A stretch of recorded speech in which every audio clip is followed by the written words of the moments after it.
Let's talk about improvised weapons, how you can use items you find in your home, in your office, even in your child's room as a highly effective self-defense weapon. It's important to remember, if you carry a weapon and it does not look like a weapon, that's the ultimate element of surprise that you have in your hand there. And that's what we're going to look at today. So, first example, take a music CD. If you break a music CD, you'll see it forms pointy edges when you break it. You can also use a computer CD for the same purpose. Now, all you need to do is to hold the CD in your hand like this, and then the pointy edge is going to be your weapon. So all you need to do is to grab hold of your attacker, because remember, when you stab somebody, they're probably going to pull backwards. So grab the neck or the hair or the ear or the arm or any portion of the body that you can get hold of, and then have the intent to injure. So all you need to do is to put this thing into your attacker's eye as hard as you can. This is also highly effective if you're on the ground. It does not require any power, any muscle power. You just need to have the will to inflict serious injury to your attacker. You can also use it to cut and to slash. Now, a benefit of using a thing like this is now you have DNA on the weapon. In other words, the attacker's blood, saliva, urine, skin, whatever may be on this weapon. Now, if the police manage to arrest your suspect, that could mean the difference between a successful prosecution in court or not, because they can literally tie him to the scene of the incident, in other words, to your attack. You can also use other sharp objects in a similar way to protect yourself. Let's explore a bit. If you use scissors, office scissors, or even those little child scissors, hold the scissors like this, again grab hold of your attacker and aim for that eye. Now, if your scissors are a little bit longer, you can also stab towards the throat area. We want to avoid stabbing the stomach area because we've seen so many cases where people arrive at a hospital with a knife or the sharp object still sticking in them and they're still able to move. We want to inflict an injury that has an immediate effect, and nothing better than the eye, because if you cannot see, you lose all the will to fight. A ballpoint pen, same thing. Hold it, put your thumb on top so that the pen doesn't slide out of your hand, and aim for that eye or the throat area. I would always recommend go for the eye because I think that's the most effective target that you will have.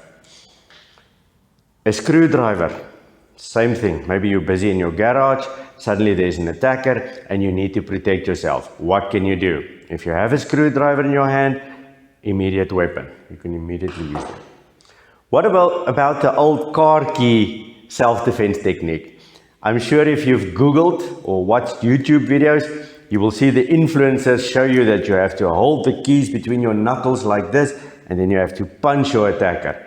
Or if you're really badass, you put the keys between all your fingers, multiple keys, and then you punch the guy. Here's the problem. Firstly, it's really difficult to punch somebody because they bob and weave and they move out of the way. Also, if you punch somebody, there's always the risk that you might hit bone.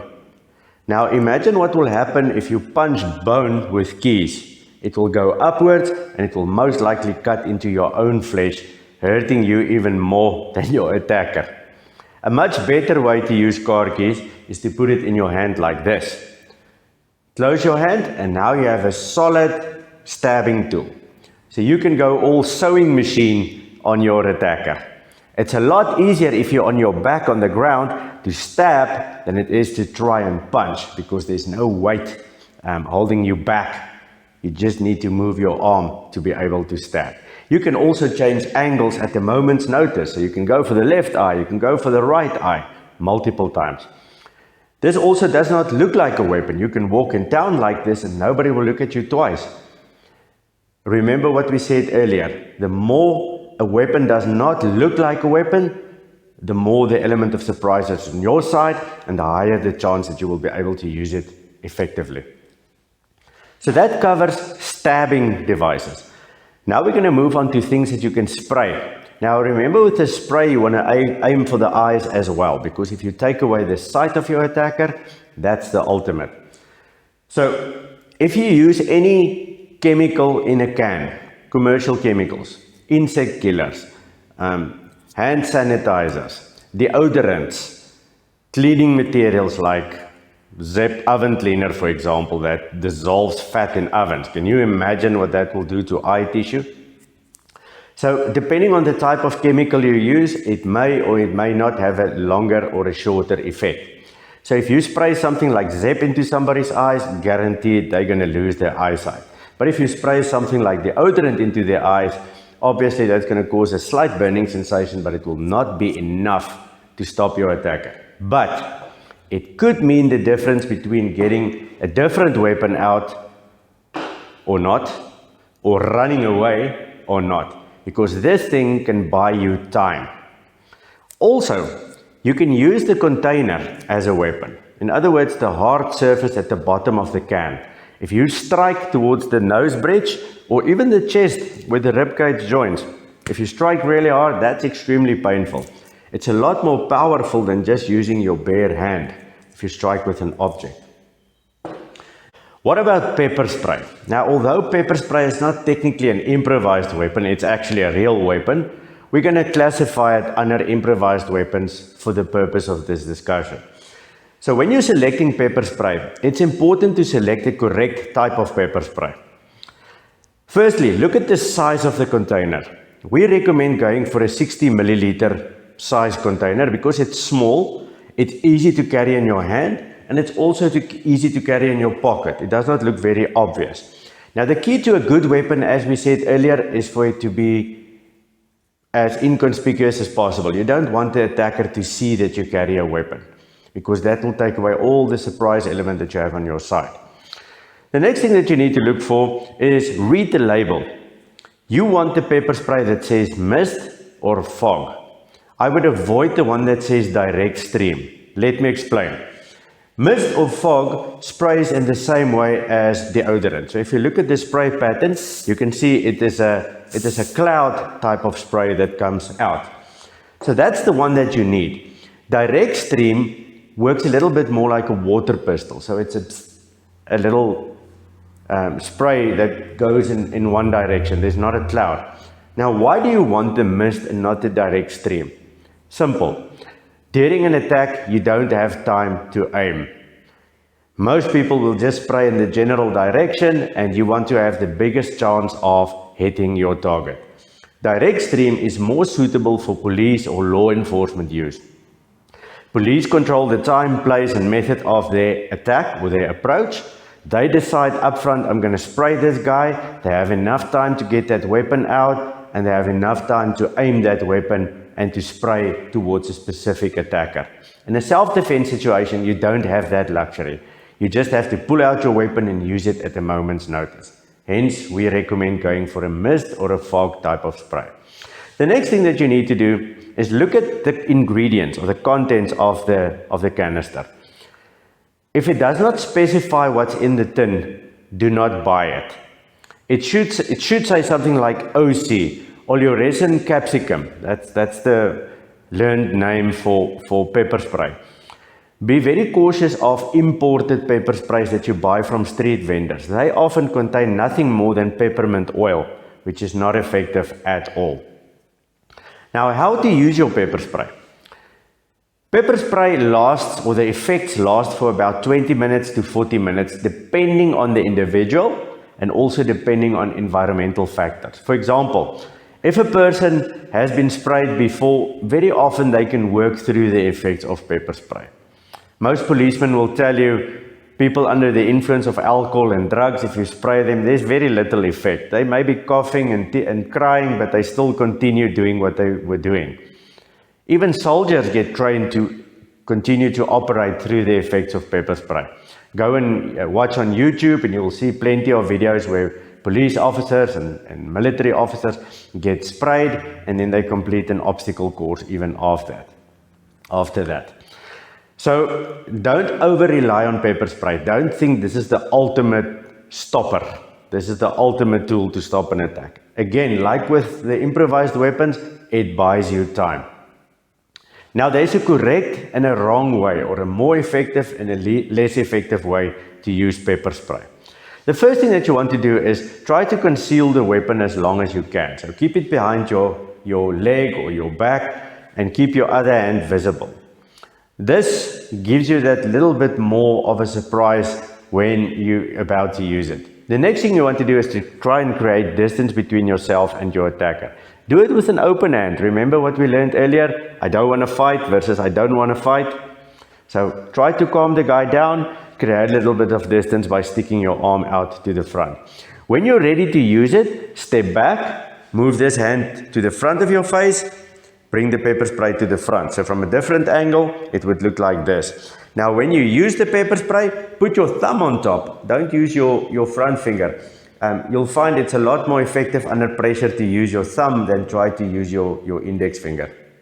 So thumb on top, and then you spray in a circular pattern. So spray in a big circle while you're moving back. So from a different angle, circle while you're moving back. Why do we spray in a circle and not directly? Simple. If you spray in a circle, it creates a much bigger cloud of pepper, meaning you have a much better chance of actually hitting your attacker or attackers. Now this is key. If there are multiple attackers, it's a lot faster to spray in a circle than to try and use the Oprah Winfrey method. You get some pepper spray, you get some pepper spray, everybody gets some pepper spray. By the time you get to the last guy, it will be too late. So rather spray one circle and move back. What's the reason for the hand in front of the face? Wind.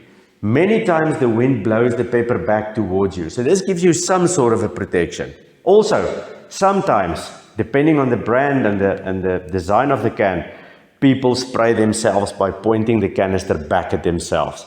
So this protects you against your own stupidity. So that's how you use pepper spray. And as always, after you've sprayed, escape. Don't stay there. What about tools that we can use to hit people with? So any item that you can find in your home, people tend to think of baseball bats, think of any heavy object. But you can use less obvious objects as weapons as well. For example, have you seen there's always a shoe lying at a fight and a wig? Sorry guys, I'm just joking. If you do get hold of a shoe, especially those long stiletto heels, you know what I'm talking about? Those yellow ones, green ones, red ones, those ones with the heels, the ones that you can hardly walk on. You're going to have to run in any case, so rather use that shoe as a weapon. Now, like with your sharp objects, grab hold of your attacker, his neck or his head or wherever you can get hold of, and then put that heel into that eye as hard as you can. What if it's a flatter heel like this one? Obviously, it won't go into the eye area very well. Then you can aim for the nose, because if you strike the nose really hard, oftentimes the eyes will tear up, and that could mean the difference between you getting away or you being able to get your other weapon out in time. If it's a shoe like a sandal or a flip-flop, obviously that's not going to work very well as a weapon because you won't be able to really inflict pain with that weapon. But you can use it as a distraction tool. If you throw something at somebody, most people will instinctively do this. That split second could just be enough time to get your gun out of your holster or to get your other weapon out and run. You can also use it to throw it to the side. You may be lucky. Maybe your attacker will track the movement of that shoe, thinking that maybe it's your wallet or some other object, and that could again afford you time to get a weapon out or to run away. Other items that you can hit with. If you have access to a belt, let's say you have time on your side and there's nothing else available but you have a belt with you, let me show you how you can use your belt. So you can wrap your belt around your hand like this with a longer portion sticking out like this. So this side is the buckle side. My buckle just broke off, but this is the side that you're going to hit with. So what you're going to do, like with the pepper spray, hide it behind your leg for as long as you can. Try to calm the situation down, again to create distance. And then when you're ready to use it, bam! That first shot goes over the eye. So you aim for the eye. The second shot will go from there across to the other side. So it's a criss-cross type of action. The reason why you want to hit in that fashion is when you hit the eye on the one side, hopefully the guy will do this, thereby exposing the opposite eye. And that's when you attack the opposite eye as well. Please just don't go and say to them, "Why do you want to attack me?" That's not going to work. Leave that for your mom. Other objects that you can use to hit with or to strike with. A book, a normal book. So in this case, we're using The Psychology of Self-Defense, one of your downloadable ebooks. So a book can be an effective weapon. If you strike with any sharp edge of a book towards an attacker's eye, that will have quite a significant effect. If it's more of a hardcover book, you can even aim for the throat, for the trachea. If you strike somebody on the throat, it's really painful, and sometimes it induces coughing type of actions. So a book can also be a weapon. What about everyday objects like a mug? Maybe you're busy drinking your coffee, in this case our branded C.O.B.R.A mug. You're busy drinking your coffee, suddenly there's an attacker that threatens you. What do you have in your hands? Hot boiling water towards an attacker's face. That could buy you time or get you some time to get your weapon out. Or you can break that cup or mug, and now you have broken glass in your hand that you can aim for towards the eyes. So your homework is to go and think, what can you use as a weapon? When you sit in any room or any area where you have to wait for an appointment, look at what is available around you and think to yourself, so how can I use this as a weapon? So the way that you do that is to think, okay, where can I hit a vulnerable area? For example, the eyes or the throat, or any other vulnerable area that I can inflict damage. Maybe the knees, because the knees can't bend backwards. So if I can use force. Just as a point of interest, how can you attack those knees? Think heavy objects. Maybe a chair. What about a fire extinguisher? They're quite heavy. So if you lift a fire extinguisher from a wall and you can't even lift it up, but you can swing it and you can aim towards a kneecap, believe me, that's going to be really, really painful. Talking about chairs, can you use a chair as a weapon? Yes, you can hit with it, but you can also block. If there's an attacker with a knife and you have a chair in front of you, it's very difficult for him to get to you to be able to stab you. So that's how you can use everyday objects as improvised weapons. Remember the takeaway lesson. Your intent should be firstly to buy yourself time to escape, but also to inflict injury if you can. Injury is always better than hurting. Remember the difference. Injury means ouch and the attacker is unable to continue. Hurting means ouch and now he's furious. He's going to kill you now. So always go for that injury. Injury incapacitates. That's what you want.